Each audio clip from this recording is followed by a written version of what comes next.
Hi.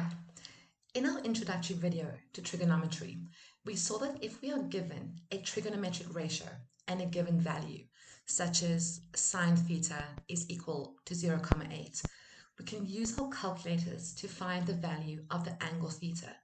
So we can say theta is equal to, we move sine to the other side of the equal sign, and we get sine to the -1, and then we multiply by 0,8. When we put this into our calculator, we find that theta is equal to 53,13 degrees. And we can use this idea to find unknown angles in a right angle triangle. Before we start, let's write down our trigonometric ratios. Sine theta is equal to opposite over hypotenuse. Cos theta is equal to the adjacent over the hypotenuse. And tan theta is equal to the opposite over the adjacent. Now let's look at some examples. Determine the size of theta correct to one decimal place. Let's start with our 90-degree angle, and we can draw a line to the opposite side. This is our hypotenuse. It has a length of 9,7 units. So we can make a note up here, and we say the hypotenuse is equal to 9,7.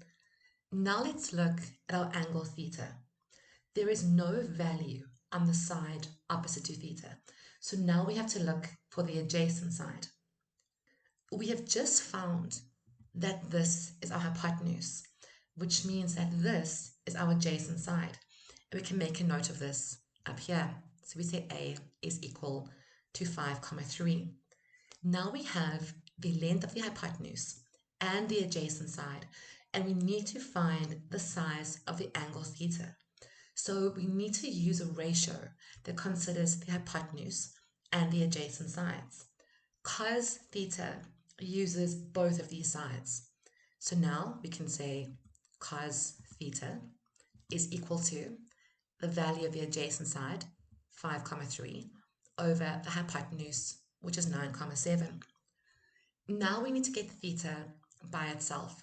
So we can say theta is equal to, we're going to move cos to the right-hand side of the equal sign, and we get cos to the -1. Now we can open a bracket, fill it with our fraction 5,3 over 9,7, and close the bracket. Now we can get our calculator. We're using cos to the -1, which means we say shift cos 5,3 divided by 9,7, close the bracket, is equal to 56,880, round off to one decimal place. We get an answer of 56,9 degrees. Let's do another example. Again, let's find our hypotenuse. We can draw a line from our 90-degree angle to the opposite side of the triangle. This is our hypotenuse. It has a length of 9,1 units. So we can make a note up here, and we say h is equal to 9,1. Now we can look at our angle theta. Let's draw a line from theta to the opposite side of the triangle. This is our opposite side. It has a length of 4,4 units. So we can make a note as well, and we say O is equal to 4,4. Now we have the length of the hypotenuse and the opposite side, and we need to solve for theta. So we need a ratio that uses both the hypotenuse and the opposite sides. Sine uses both of these. So now we can say sine theta is equal to the length of the opposite side, 4,4, over the length of the hypotenuse, 9,1. Now we need to get theta by itself. So we can say theta is equal to, let's move sine to the other side of the equal sign, and we get sine to the -1.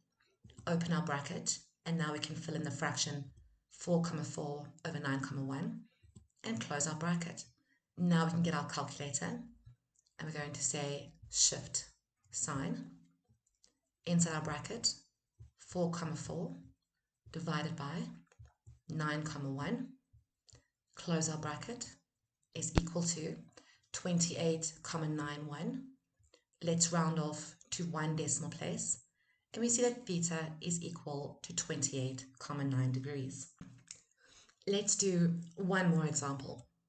Again, let's start with our 90-degree angle and draw a line to the opposite side. This is our hypotenuse, but in this case, we don't have a value and we cannot use this side to solve for theta. So let's make a note and we say h for hypotenuse. Now we can look at our angle theta and draw a line to the opposite side of the triangle. This side has a length of 3,1 units. So we can make a note and we say the opposite side is equal to 3,1. Now we need to find the value of the adjacent side, which lies next to the angle theta. We know that this is our hypotenuse, so this must be our adjacent side. The side is 7,6 units long, so let's make a note up here as well, and we can say A is equal to 7,6. Now we have the length of the opposite side and the adjacent side, and we need to solve for theta. So we need a ratio that uses both of these sides. And the only ratio that uses opposite and adjacent is tan. So now we can say tan theta is equal to the length of the opposite side, 3,1 units, over the adjacent side, 7,6. Next, we need to get theta by itself. So we can say theta is equal to, let's move tan across, and it becomes tan to -1. So open a bracket, and we can fill it with the fraction 3,1 over 7,6. And now we can close our bracket. And now we can get our calculator, and we say shift tan 3,1 divided by 7,6. Close our bracket is equal to 22,19. Let's round off to one decimal place and we get an answer of 22,2 degrees.